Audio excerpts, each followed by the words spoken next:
34 নম্বর ওয়ার্ডের পক্ষ থেকে এবং আপনাদের সবার প্রিয় পৌরপিতা গোপাল সাহার উদ্যোগে যে বিশাল এই বস্ত্রদান অনুষ্ঠান, এই অনুষ্ঠানে উপস্থিত আছেন আমাদের 1 নম্বর ওয়ার্ডের পৌরপিতা সত্যেন্দ্র সিং। এখানে উপস্থিত আমাদের পৌরসভার সিআইসি অলকা মাইতি, উপস্থিত আছেন 14 নম্বর ওয়ার্ডের পৌরপিতা ভাতৃপ্রতিম ডক্টর মুকুল মণ্ডল। এবং মুকুল মণ্ডল শুধু ডক্টর নয়, উনি অধ্যাপক এবং উকিল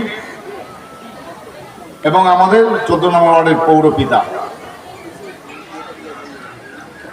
উপস্থিত আছেন আমাদের 20 নম্বর ওয়ার্ডের সভাপতি তাপস চক্রবর্তী। উপস্থিত আমাদের আগে যারা দাঁড়িয়েছে মানুষ, প্রায় 2-3 কিলোমিটার দূর থেকে মানুষ আসছে। সেই মানুষগুলোকে ফলো করতে করতে আমরা এখানে এসে পৌঁছালাম। গোপাল সাহার উদ্যোগে এই মানবিক উদ্যোগ, গোপাল সাহা রাজনীতির একটা মহেশতলা আলোড়িত নাম এবং খুব কম সময়ে মহেশতলা রাজনীতির সাধারণ মানুষকে নিয়ে, সাধারণ মানুষকে নিয়ে তার ভাবনা, তার জনমোহিনী ক্ষমতা আপনাদের সকলের কাছে পৌঁছে দিয়েছে। আমরাও ছুটে আসি গোপালের আহ্বানে, আপনারা সবাই উপকৃত হবেন। রাজনীতির যে ধারা, সেই রাজনীতির ধারা আমাদের জননেত্রী মমতা বন্দ্যোপাধ্যায় এবং আমাদের সকলের প্রিয় নেতা অভিষেক বন্দ্যোপাধ্যায়ের যে সুচিন্তা, তার যে কৃষ্টি, তার যে সংস্কৃতি, তার যে মানুষকে নিয়ে ভাবনা, সেই ভাবনার অত্যন্ত মানবিক উদ্যোগ আমাদের প্রতিফলিত হয় আমাদের মহেশতলায়। আমাদের প্রকৃত নেতা গোপাল সাহার হাত ধরে, গোপাল সাহার মানবিক উদ্যোগে আপনারা সকলে উপস্থিত হয়েছেন। আস্তে আস্তে ভাবছিলাম একটা কথা, যে গোপালের আজকের যত চেয়ারে মানুষ আসবে, আমাদের এক একজনের সারা বৎসরের এত কোনো চেয়ার হয় না। এত চেয়ারে এত মানুষ, সবাইকে নিয়ে গোপালের ভাবনা। ভালো লাগে 34 নম্বর ওয়ার্ডের এই প্রান্তিকতম অঞ্চলে এসে।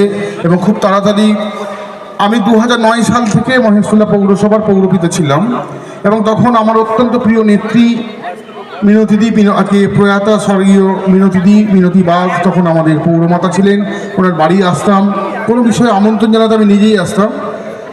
35 নম্বর ওয়ার্ডের যে চালচিত্র, যে পটভূমিকা ছিল 34 নম্বর ওয়ার্ডের যে আঙ্গিক ছিল, তা एक वार्ड में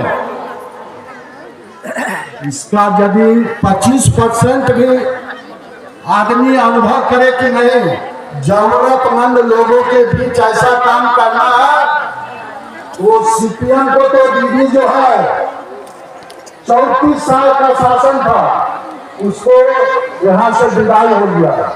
तो सीपीएम आने वाला या नहीं है, बीजेपी जो आने के लिए सोचता है, यदि इस तरह का संगठन ফেলে না রেখে কিভাবে বড় করে করা যায়। আজকে প্রথম থেকে যদি বলি, অল্প তো একসাথে 14 লক্ষ মানুষকে খাবার পাঠিয়ে দেওয়া করোনার সময়, যখন মানুষ ঘর থেকে বেরাতে ভয় পেয়েছে, তখন সেই প্রকল্প তিনি নিয়ে আসেন এবং তার মধ্যে একটা কনফিডেন্স থাকে যে সেই প্রকল্প সে কমপ্লিট করতে পারবে, কমপ্লিট করেছে। আপনারা দেখেছেন পুজোর সময় এবার বাড়ি বাড়ি গিয়ে আমরা উৎসবের উপহার দিয়েছি। সেটা সাংসদ বলেছিলেন যে একটি কাপড়ের জন্য কাউকে জানি বসে না থাকতে হয়, তার জন্য তাকে বাড়ি বাড়িতে গিয়ে, তোমরা যেন ভোটের সময় যাচ্ছ তার বাড়িতে বাড়িতে গিয়ে উৎসবের উপহারটা তাকে পৌঁছে দাও। তারপরে তার মস্তিষ্ক সেবাশ্রয়, আপনারা চারিদিকে দেখছেন যে সেবাশ্রয় বোর্ড লাগানো, এটা কি?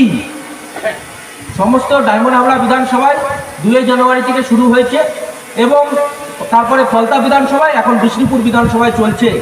আমাদের বিধানসভায় আছে 4 মার্চ শুরু হবে। আমাদের এখানে বিভিন্ন প্রত্যেকটি ওয়ার্ডে একটি করে ক্যাম্প হচ্ছে। আমাদের ওয়ার্ডে একটি বড় ক্যাম্প হচ্ছে যেখানে সমস্ত ফেসিলিটি থাকবে এবং সেখানে মাননীয় সাংসদ অভিষেক ব্যানার্জি আসবেন। সেই ক্যাম্পে কি হবে, সেই ক্যাম্পে কি হবে, কি পাবেন আপনারা? সেইখানে কলকাতার সব বড় বড় ডাক্তাররা থাকবে। প্রথম আপনি আপনার চিকিৎসা, আপনার কোনো রোগ আছে, আপনার এমআরআই করাতে হবে, যেটা ব্যয় সাপেক্ষ সেটা কিন্তু ফ্রি অফ কস্টে হবে। আপনার কোনো ব্লাড টেস্ট করতে হবে, আপনি করতে পারছেন না অর্থের অভাবে, বিশেষ করে আমার ওয়ার্ডে অভাবটা বেশি, সেখানে কিন্তু সেই ব্লাড টেস্টটা দিতে হবে। আপনার 15 দিনের মেডিসিন লাগবে, সেখানে 15 দিনের মেডিসিনও কিন্তু ওখানে ফ্রি অফ কস্টে ওখানে কিন্তু আপনাদের দেওয়া হবে। এবং কারো এক্সরে লাগতে পারে, কারো আল্ট্রাসাউন্ড লাগতে পারে, কারো ইসিজি লাগতে পারে, প্রত্যেকটা কিন্তু ফেসিলিটি রাখা হচ্ছে। বিশেষ করে ধরুন কারো এইখানে আমাদের এই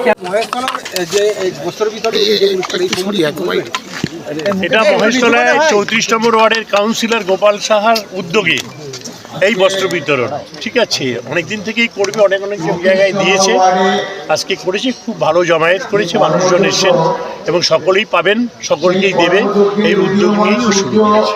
ঠিক আছে,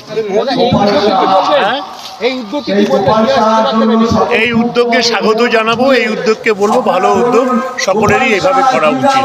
মানুষের হাতে উপহার তুলে দিচ্ছেন, কতটা তৃপ্তি লাগছে মনে?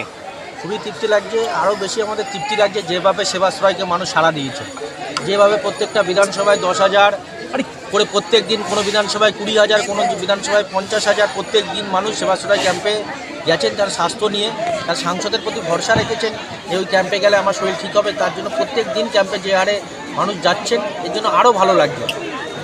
আপনার ওয়ার্ডে কতজনকে এই শীত বস্ত্র দেওয়া হলো? 3,000 লোককে দেওয়া হলো। দাদা, দেখা যাচ্ছে বিভিন্ন আপনার চেয়ারম্যান থেকে শুরু করে সিআইসি মেম্বাররা আপনার এই কম্বল বিতরণ বা কম্বল উপহার বলুন, সেটাকে একটা ভূয়সী প্রশংসা করেছেন, কি বলবেন? মানুষের পাশে কীভাবে থাকবেন? মানুষের পাশে থাকার আমাদের সবসময় অঙ্গীকার, আমরা আমাদের মাননীয় সাংসদের থেকে শিখেছি কী করে মানুষের পাশে থাকতে হয় এবং কী করে মানুষের পাশে থাকা যায়, তাহলেই মানুষ আপনার পাশে থাকবে।